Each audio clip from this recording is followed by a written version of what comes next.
Welcome back to Tutorial Tidbits. I'm Elizabeth St. Hilaire, and this week I am going to be further exploring color combinations and layering of my brand new set of Gustav Klimt inspired stencil and mask designs with JOGGLES.com. Last week I experimented with these designs simply one layer over black with metallic so that you could see all the patterns. This week I want to try layering and using some different color combinations. So Klimt has been my muse since I was in art school, and I am really excited to present this second set of stencils and masks in his style. If you're not familiar with the first set, the link for all of my 9x12 stencils is going to be down below the video. And recently, I came across a gel plate that is 9x11, and that's super important because these stencils and masks are 9x12. So if you're still using an 8x10 gel plate, you're losing a couple of inches along the edge, especially if you're using my favorite rice paper pad that is also 9x12. So Dina Wakely has a 9x11 gel plate that is the bomb. So I'm going to hook you up with that link down below as well. So if you've got a few minutes, let's go check out the Gustav Klimt designs on the gel plate. Welcome back to my outside studio. I'm in the garage and I live in Northern California. I'm in the garage because I have a 4x6-foot table covered with my nonstick craft mat out here. So it's always a clean surface to work on. And in Northern California in the winter, it rains. And when it rains, it's slightly humid. So sometimes my paper is sticking to the plate. And I feel for those of you who email me and say, why is my rice paper sticking to the plate? Yours never sticks to the plate and mine is sticking. Well, this time of year when you're outside in the garage and the humidity makes the paper a little damp, sometimes my rice paper sticks to the plate. Generally it doesn't, but you know, there are environmental reasons. So I'm with you. Sometimes what I have to do is move a little faster so it doesn't have time to stick, or add a little bit more paint so that it doesn't grab onto the sticky part of the plate as much. So if you're having these same issues, then try moving a little faster, try using a little bit more paint, and see what happens. So today I'm using 3 colors and 2 of them are opaque. Now, opaque means you can't see through them, right? They're solid, they cover. And the third one is what we would say is semi-transparent. So not very many translucent colors today. And that means not really seeing through the layers as much as you do when you use translucent colors. So the first color that is opaque is my teal.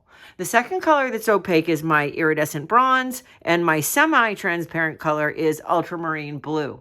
Now, how do we know the opacity or the transparency of these paints? Well, you can see, let me show you green gold. Green gold is one of Golden's most translucent pigments. Now, you're going to notice that I say pigments, okay?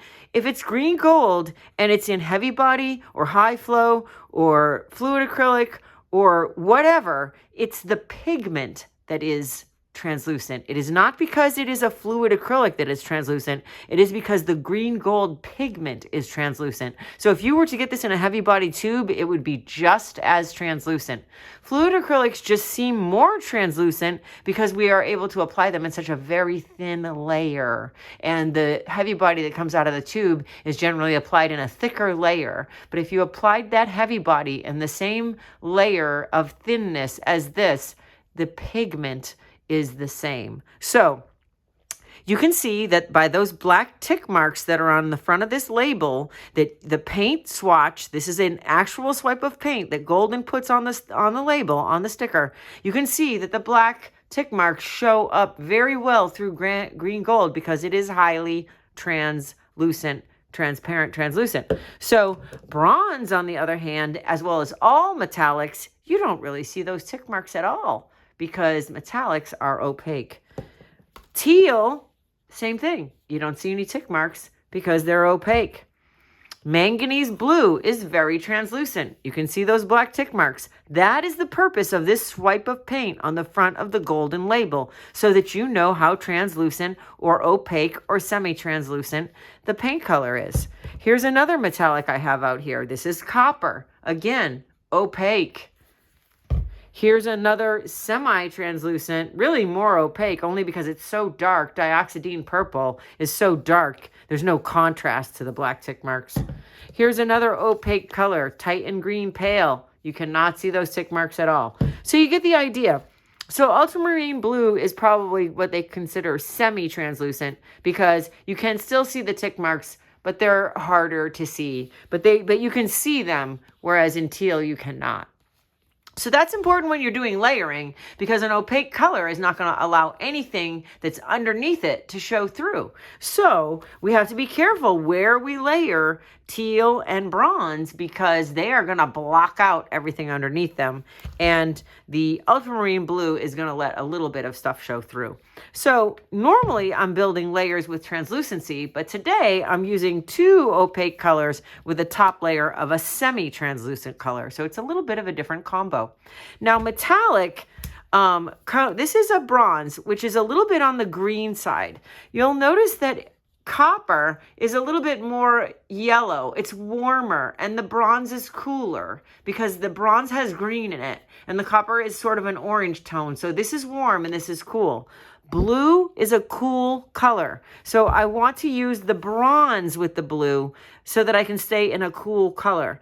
Other metallics include gold, which is also warm because it is a yellow base, but also silver. And silver really looks good with blue because silver is also a cool color.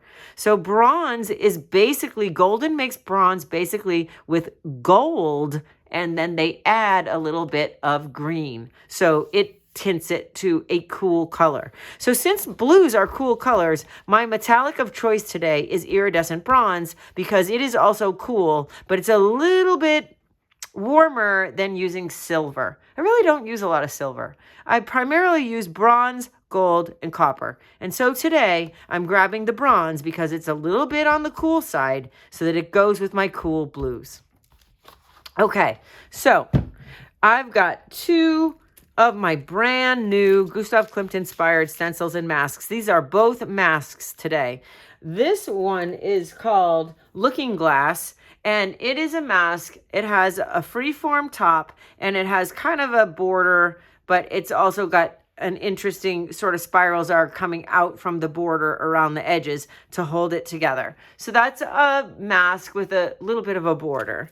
Then the next one is called Serpents, and this is a mask with a full border. You can see that solid border goes all around the edge, all the way around the edges to hold these patterns together, because otherwise they're not connected and they would fall apart because this strip is not connected to this strip and so on. So this is a framed mask, and this is a mask that sort of has a little bit less of a frame.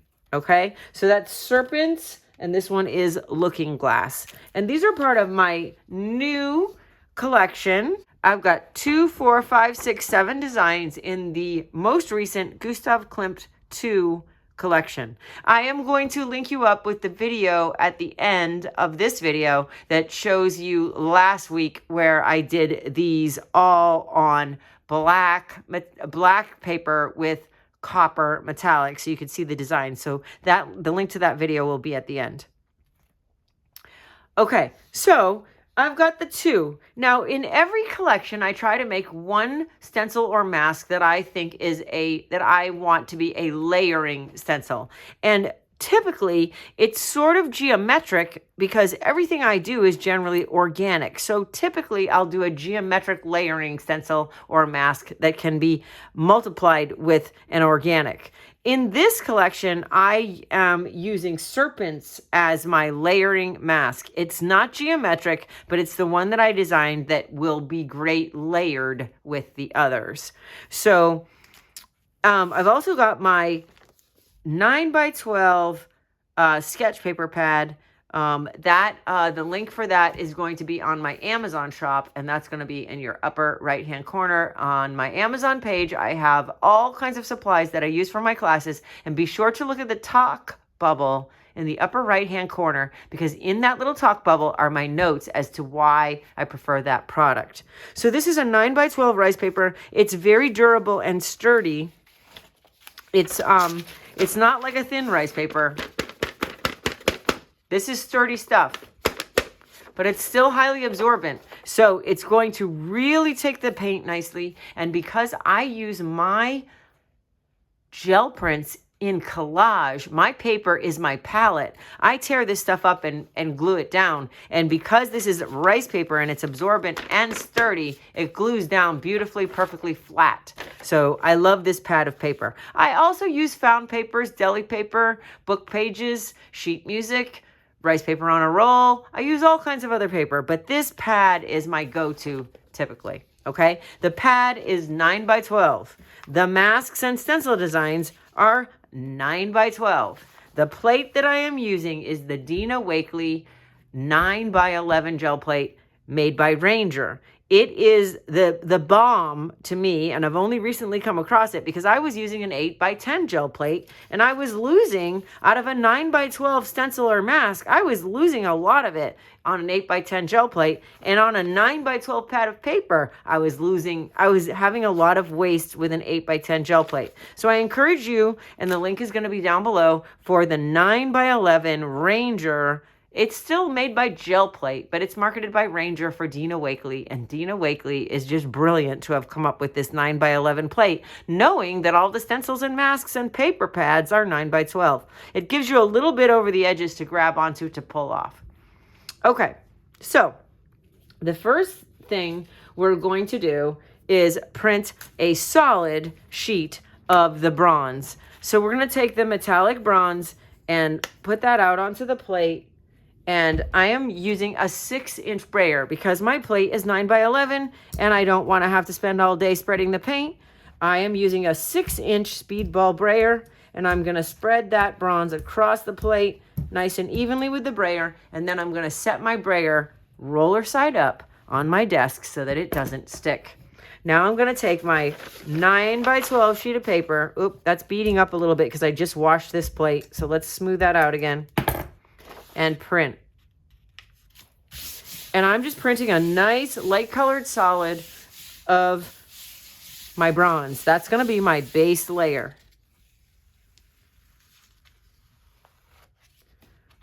It's got a little bit more paint left on the plate, so I'm going to flip that and see if I can pull it. The metallic likes to grab onto the plate, so it doesn't always want to all pull off. But here I've got a nice solid bronze layer, a little bit of a crease there. I'll roll the brayer off onto it.